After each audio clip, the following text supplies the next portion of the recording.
Hey les voyageurs, j'espère que vous allez bien. Aujourd'hui on se retrouve pour parler du chapitre 1010 et quel chapitre?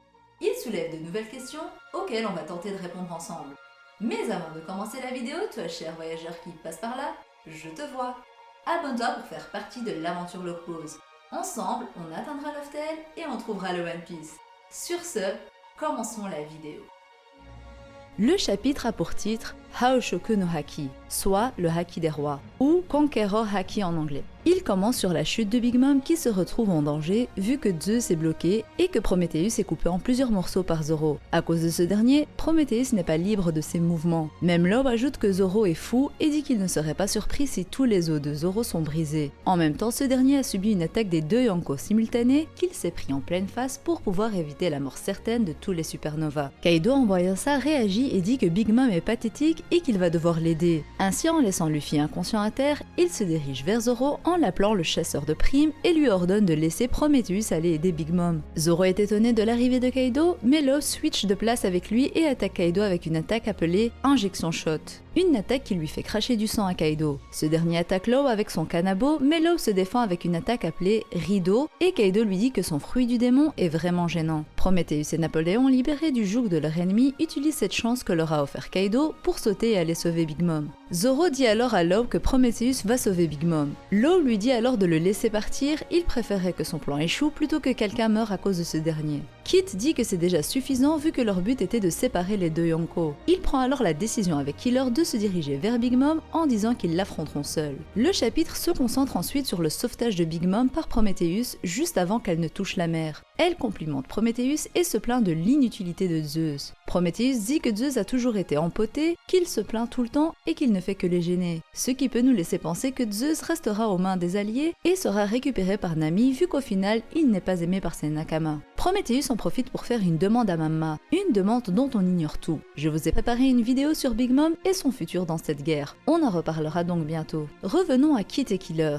Ils s'arrêtent au bord de l'île et Kit dit qu'il se passe quelque chose de bizarre avec les nuages. De retour sur le toit d'Onigashima, Luffy est inconscient et ses yeux sont blancs, montrant qu'il est KO le temps d'un instant. Kaido rit en disant que c'est comme la dernière fois, faisant référence à leur premier fight où Kaido avait one-shot Luffy. Il se souvient que même évanoui, Luffy n'arrêtait pas de le regarder. Et maintenant Kaido se demande alors s'il doit d'abord écraser les yeux, le cerveau ou le cœur de Luffy. Mais c'était sans compter sur Zoro. Zoro dit à Law que la prochaine attaque qu'il utilisera sera la dernière chose qu'il parviendra à faire. Si ça ne marche pas, alors il mourra et il compte sur Law pour s'occuper du reste. Zoro parle à Kaido en disant que Luffy est son capitaine et que s'il veut l'écraser, il devra d'abord lui écraser sa tête à lui, le vice-capitaine. Il prend alors ses épées et se prépare à lancer une attaque. Une technique qu'on attendait tous de revoir, l'attaque Ashura, mais une nouvelle technique jamais utilisée auparavant. Kaido a un regard assez surpris et on peut le dire, un peu effrayé en voyant Zoro. Il est alors frappé par l'attaque Ashura et cette attaque lui a infligé des dégâts vu qu'il saigne quand même beaucoup. Law est choqué et Zoro est à bout de souffle. Kaido étonné lui demande alors s'il a le haki des rois aussi, mais Zoro répond qu'il ne sait pas de quoi il parle et qu'à sa connaissance, il ne l'a pas. C'est sur ces mots que Zoro tombe au sol en disant qu'il a tout donné pour cette attaque et que c'est dommage qu'elle n'arrive pas à faire tomber Kaido. Mais Kaido lui-même le complimente en disant qu'il en a fait plus qu'assez et que cette blessure va lui laisser une cicatrice. Alors que Kaido se dirige vers Zoro pour l'achever en disant que cette génération est vraiment gênante, Law s'interpose mais reçoit un coup de Kanabo, une attaque qui inflige également des dégâts supplémentaires à Zoro. Zoro et Law sont ainsi affaiblis de manière considérable. Kaido leur dit que c'est vraiment dommage et que s'ils avaient choisi de le rejoindre, ils auraient pris le monde ensemble. Mais Luffy se lève alors en disant qu'ils ne voudront jamais aller avec lui et qu'ils aiment tous les samouraïs. Et Luffy affirme qu'il va mettre une raclée à Kaido. On a alors droit à un flashback assez court où Hyogoro apprend à Luffy qu'il ne faut pas utiliser la force brute du haki, mais qu'il faut le laisser couler vers son poing et détruire de l'intérieur le corps de l'ennemi avec le haki accumulé. Hyogoro dit donc également à Luffy que c'est dans les moments critiques qu'on développe ses véritables capacités. Moment critique dans lequel se trouve actuellement Luffy. De retour au présent, Luffy dit alors que le flux était encore trop faible mais qu'il a enfin compris après avoir reçu un coup de Kaido. Il dit alors que le haki des rois peut être utilisé également pour revêtir son corps un peu à la manière du haki de l'armement. Kaido rigole mais dit que seule l'élite peut y parvenir et que Luffy devrait déjà être mort. Kaido attaque à nouveau Luffy, mais ce dernier bloque le Kanabo avec ses pieds sans même le toucher. On aperçoit alors les éclairs noirs, signe de l'utilisation du haki. Luffy saute alors et frappe le ventre de Kaido sans le toucher et le frappe encore au niveau du menton, encore une fois sans contact. Law dit qu'ils ne se sont même pas touchés, les mêmes propos qu'a tenu Oden en voyant pour la première fois Roger vs Barbe Blanche. Luffy remercie alors Law et Zoro de l'avoir protégé et leur dit qu'ils peuvent tous les deux descendre et qu'ils peuvent dire aux autres que quoi qu'il arrive, il gagnera. Une confiance absolue de la part de Luffy qui nous montre qu'il est enfin prêt à affronter Kaido en 1v1. Mais est-ce aussi facile? N'est-ce pas trop tôt pour Luffy de vaincre Kaido en 1v1 et sans alliés? En tout cas, la note de fin de page exprime clairement que le vrai duel commence. Un duel qui opposera donc Kaido à Luffy comme prévu. En tout cas, ce chapitre aura soulevé de nouvelles questions, et principalement sur le Haki des rois. Premièrement, on peut comprendre par ce chapitre que c'est presque certain à plus de 80% que Roronoa Zoro a le Haki des rois, mais qu'il est toujours endormi chez ce dernier. Comme vous le savez, je suis pas fan subjectivement de l'idée parce que j'aurais préféré que Zoro n'ait pas le Haki des rois. Pour moi, il n'en avait pas besoin, mais s'il l'a vraiment, je ne peux que l'accepter. Je trouve ça tout de même bizarre du fait qu'il ne l'ait pas éveillé en s'entraînant aux côtés de Mihawk pendant 2 ans. Ou même que son Haki des rois ne se soit pas manifesté en situation de danger ou situation importante comme c'était le cas pour l'éveil du Haki des rois de Luffy. Mais à voir comment Oda nous expliquera la chose pour Zoro s'il a bel et bien le Haki des rois. Je sais que beaucoup se disent que par ce chapitre, c'est déjà confirmé, mais pour moi ça ne l'est pas. Ce n'est pas encore une certitude, même si comme je vous l'ai dit, il y a plus de 80% de chances qu'il l'ait. Tant que c'est pas écrit noir sur blanc, oui Zoro a le Haki des rois, on peut toujours avoir un doute sur ce sujet-là. Surtout que Kaido se pose cette question après que Zoro ait utilisé une attaque avec ses katanas qui nécessiterait le Haki de l'armement. Sa plus forte attaque selon lui. C'est pas comme si Kaido avait réellement vu Zoro utiliser le Haki des rois pour faire vaciller la volonté des ennemis faibles. Ce qui veut dire ici que si Zoro a le Haki des rois, en plus de ne pas l'avoir réveillé,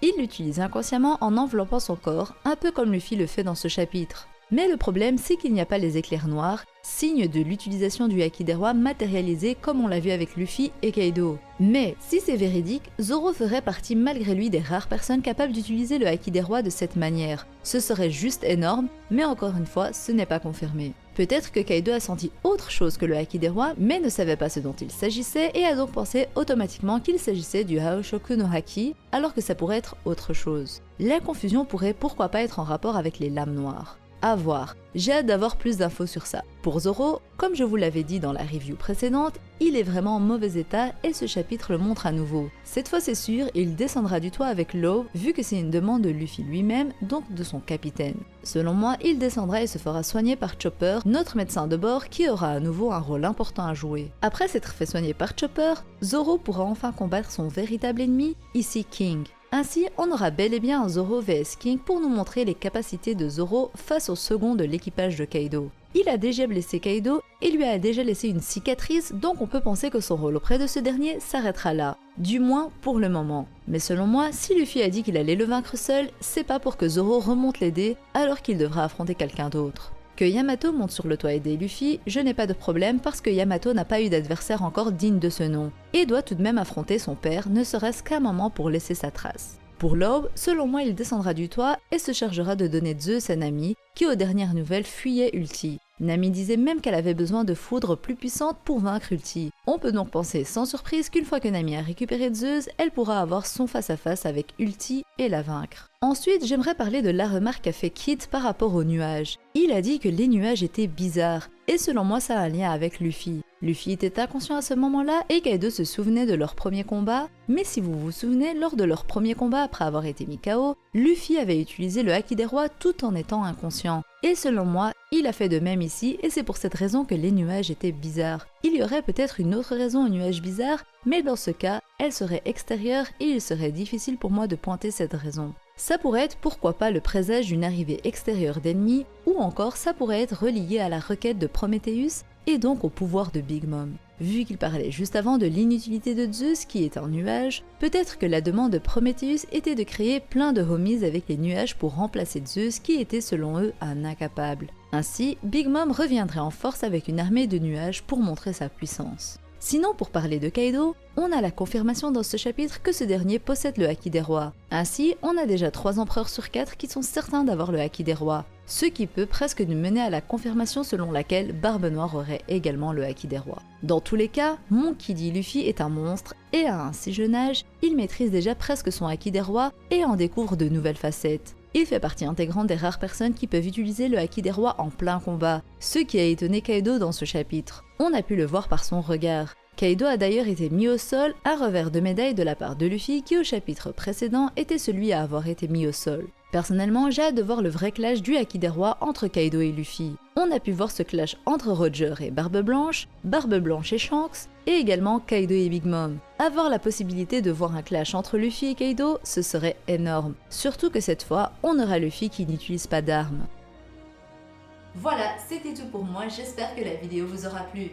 Abonnez-vous si ce n'est pas encore fait et utilisez votre meilleur haki du lightement en me laissant un gros pouce bleu. Si vous faites partie des rares personnes à utiliser le haki des rois, suivez-moi sur Instagram. Ah oui, n'oubliez pas d'activer la cloche d'or de Chandora pour ne pas manquer les futures vidéos. Sur ce, prenez soin de vous, bisous.